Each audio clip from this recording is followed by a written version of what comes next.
today's lesson, we're going to talk a little bit about graphing a quadratic equation. Okay, we did this back in, oh gosh, I think it was chapter 8, chapter 9, I forget. Let me just remind you, we're not going to be doing a lot of really detailed graphing, but let me remind you that the graph of a quadratic equation is going to take the shape of what we call a parabola. It can be really wide, it can be skinny, it can be facing up, it can be pointing down. Okay, so there's a lot of different things, a lot of different ways that this can look. A couple other things to remember about it. Bless you. We're not going to be doing the actual graphing of these, although if you want to graph it to help you find the answer, you can. But remember when we did this, they had an axis of symmetry going through so that we could mirror points on either side. We found the vertex, meaning either the low or the high point through which that axis of symmetry went. And when we did this lesson, we were using some of the stuff that goes with the quadratic formula, but you haven't learned the quadratic formula yet. So today what we're going to focus on is just, we're not going to be graphing these like we did back in that chapter, whatever it was that I can't think of, where we did a chart. You had to first find the vertex, the x-coordinate, you plugged it in, you made the chart, you found the y, you mirrored your points, we did all that stuff. Today we're going to not do all of that, but there is a part of the quadratic formula that you can use. It's called the discriminant.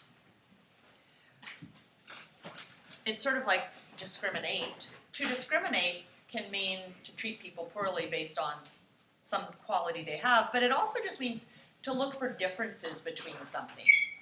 So a discriminant is going to point out some differences here between some of these. Now, before I get to the discriminant, you might recognize this. He decided to be square and he stayed home and missed out on 4 awesome chicks, our story from yesterday. Notice there's no radical over this. Okay, this little piece here, if we just use this piece, is going to give us some information about the solutions. Remember that what we're looking for in this chapter is solutions to the quadratic equations. Okay, so the other thing I want to talk about also, in fact, I need to draw, I'm just going to squeeze on this first one, I'm not going to do it on the second one, an x and a y axis. Let's say this was on the graph and it was something like this. Yours doesn't have to match exactly, don't worry, we're not going to be plotting actual points or anything.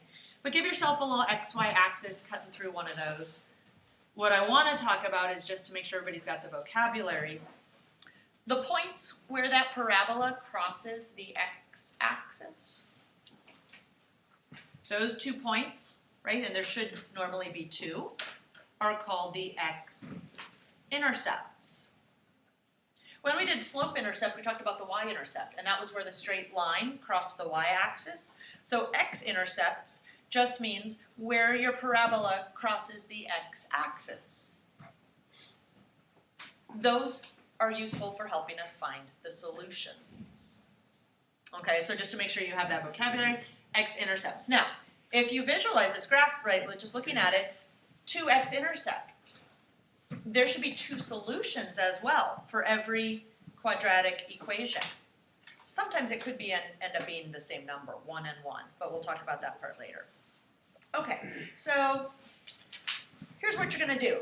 You're going to find the value of the discriminant. So first let me give you a sample equation here. X squared plus 4x plus 1 equals 0. Okay, you are going to find the value of the discriminant. Now, the discriminant, it's off my screen right here, but I underlined it and I pointed, that's this part. The b squared minus 4ac, the part that would be under the radical if we were doing the quadratic equation.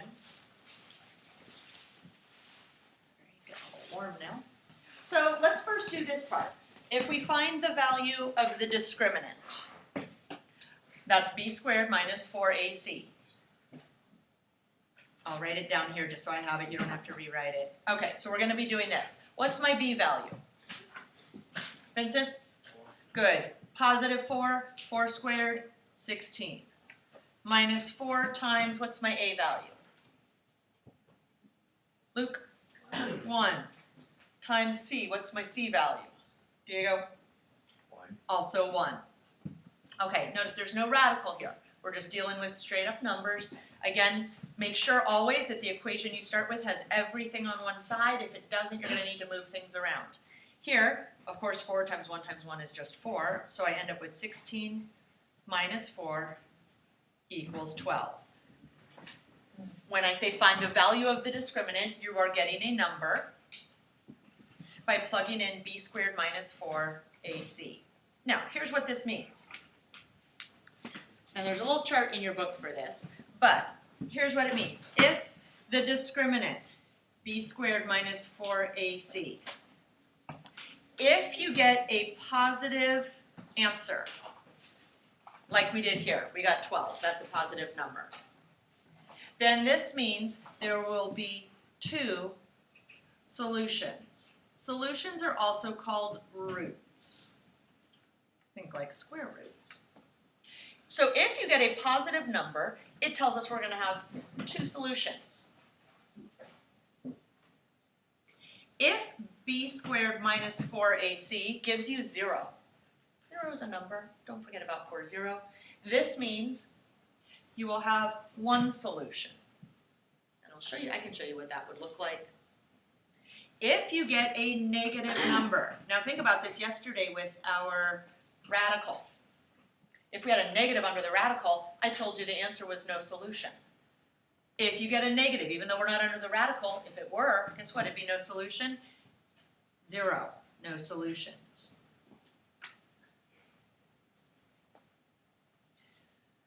Now, because I'm not making you graph it, you're not necessarily going to see. If you want to graph it, go for it. But I don't want to make you do that because we're not going to focus on that part. But here's what it really means, right? If it crosses the x-axis up here, those 2 x-intercepts are part of our solution for x, or whatever the variable might be. So let's take a second and just visualize. If this means there's 2 solutions because it crosses the x-axis in 2 places, what might it look like if there's only 1 solution? How could it only cross the x-axis in 1 place? If here's my little xy coordinate, how could it cross the x-axis in just 1 spot? Leanna? In the middle, like in the middle of the quadrant? Where the x and y cross. Okay, maybe it's right there. You're on the right track. Really what it means is the vertex is on the x-axis. What if it went like this? And the vertex, or it could go upside down, same thing. How many places does it cross the x-axis? Just 1. What that means is that this particular one would have only 1 solution. Technically what it means is it has 2, but they're the same number. So we don't need to write the same number down twice. So we would call that 1 solution, 1 cross. What would that graph look like if it had no solutions? That would mean it never crosses the x-axis. Can someone describe what that parabola might look like? Where would it sit if it never crosses the x-axis? Jaden? It's over the x-axis. Over, you mean above? Yeah. Okay, perfect. Now it could be on either side, it doesn't matter, I'll do one. What if it was like this? It's going to go up endlessly. It never touches the x-axis. Or, what if it was below? And it was going upside down. It never crosses the x-axis. What that would mean when you are doing the quadratic formula or using the discriminant is that technically this is going to have no solution for x. I mean, we could graph it. It has a solution for a graph, but it doesn't have an answer for what x equals because it never crosses the x-axis. There are no x-intercepts. So the number of solutions is the same as the number of x-intercepts. Here's all you have to do today. You're going to be given a bunch of equations. You're gonna be asked to find the value of the discriminant, and then based on the value of the discriminant, whether it's a positive number, a 0, or a negative, you tell me how many solutions this would have. You don't have to find the solutions. If you were gonna find them, you could use the quadratic formula from yesterday. But this lesson is not asking you to, and so I'm not gonna ask you to either. Again, the instructions will say, find the value of the discriminant, and then it says, then use it to decide how many different real number roots the equation has. Roots, again, that's going to be in your book, that means how many solutions. That's it. This is a tool to help us find the solutions. We're not finding the solutions today. So hopefully not too complicated.